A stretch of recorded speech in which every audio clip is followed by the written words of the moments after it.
আলাইকুম, সবাই কেমন আছেন? আশা করি ভালো আছেন। আলহামদুলিল্লাহ আমি ভালো আছি।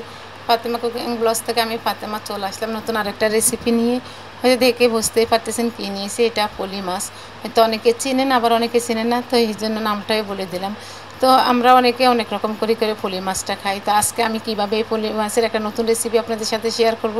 আমি জানি না আপনারা এইভাবে রান্না করেন কিনা, কিন্তু আমাদের নোয়াখালীতেও খুব বিখ্যাত একটা রেসিপি, খুবই মানে মজার একটা রেসিপি। এটা আমাদের নোয়াখালীতে যে পলি মাছ পাইলে কি মানে বেশিরভাগ সময় পুকুর থেকে উঠে, তো এই পুকুরের থেকে পাওয়া মাত্রই মানে এই যে রেসিপিটা সবাই তৈরি করে। এটা দেখে হয়তো বুঝতে পারলেন যে আমি পলি মাছগুলো প্রথমে একদম ছেঁচে নিয়েছি, নিয়ে ভিতরের মাংস মানে মাছগুলো বের করে ফেলছি। করে এই যে দেখেন মানে কাঁটাটা যেহেতু ভিতরে লেগে রয়েছে, হাতে কাঁটা লেগে যাবে, তো এই জন্য আগে পিষে নেওয়া হচ্ছে। কিন্তু চামড়াটা কিন্তু একটু ফাটবে না, ছেড়বে না, কিছুই হবে না। হালকা হয়তো কিছু একটা হইতে পারে, মানে হয়তো একটু চাপ পড়তে পারে। কিন্তু দেখেন আমি ভিডিওটা আপনারা দেখতে থাকেন, তাহলে বুঝতে পারবেন যে আমি এই রেসিপিটা কিভাবে করতেছি বা এটা কী করতেছি সেটা হয়তো দেখে বুঝতে পারতেছেন।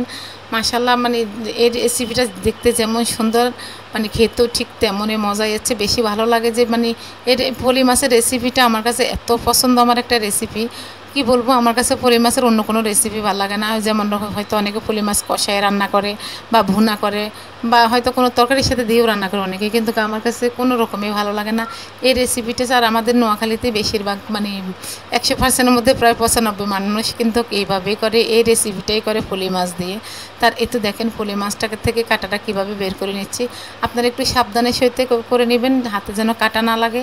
তো একটু কষ্ট করে এই রেসিপিটা করতে, কিন্তু যেই জিনিসের কষ্ট বেশি সেই জিনিসই আসলে খেতেও কিন্তু অনেক ভালো লাগে, বা ওই জিনিসটা অনেক মজাও হয়। এই তো দেখেন একটু কাঁটাটা বের করে নিচ্ছি, দেখে হয়তো বুঝতে পারতেছেন। কিন্তু পলি মাছে অনেক কাঁটা থাকে, চিকন চিকন কাঁটা, এগুলো বের করে নিতে হয়, বেছে নিতে হয়। এই তো কাঁটাটা থেকে এখন মাছটা এই যে বেটে বের করে নেব, যতটুকু মাছ মানে কাঁটা থেকে বের করা যায় আর কি। আর এই তো দেখেন, দেখে হয়তো বুঝতেছেন যে কীরকম করে মানে বেটে নিচ্ছি। বিশেষ করেন এই রেসিপিটা যদি কাউকে একবার করে খাবেন, সে আপনার প্রেমে পড়ে যাবে। যে পলি মাছ যে জীবনেও কখনো খায় না, সেও কিন্তু এই পলি মাছের রেসিপিটা খাবে যদি কাউকে আপনি তৈরি করে খাবেন। আর যদি না বলেন যে এটা কী বানাইছেন, যে সে বুঝতেই পারবে না যে এটা কী রেসিপি করেছেন, যে এটা যে পলি মাছ দিয়ে করেছেন সেটাও বুঝতে পারবে না যদি না বলে থাকেন আপনি।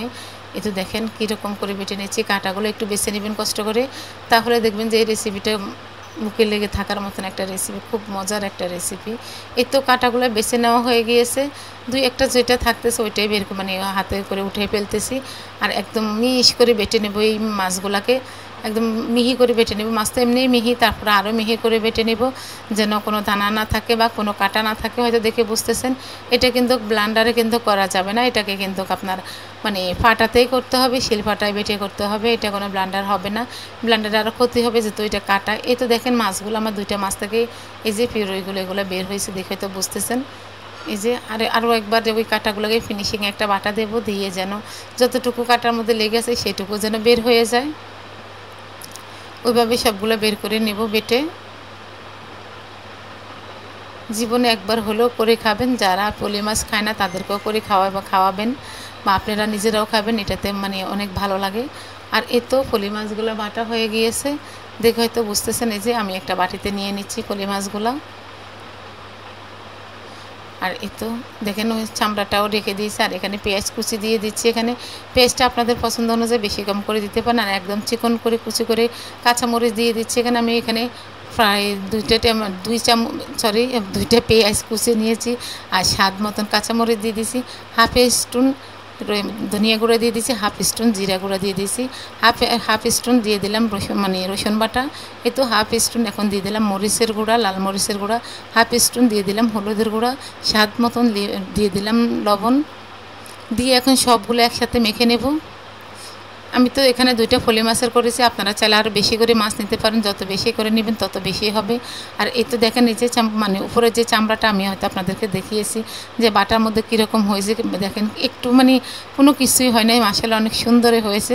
আর এই তো মাছটা চামড়াটা খুলে দিয়ে এই যে এখন এভাবে দিয়ে দিব, দিয়ে তো বটে নিচ্ছি। দেখে হয়তো বুঝেছেন, আরও একটা ঠিক সেম এইভাবে করে নেব। তো দুইটা ফলি মাছ থেকে কিন্তু দুইটা হয় না, দুইটা মানে দুইটা চামড়ার মধ্যেই দুইটা দেওয়া যায়।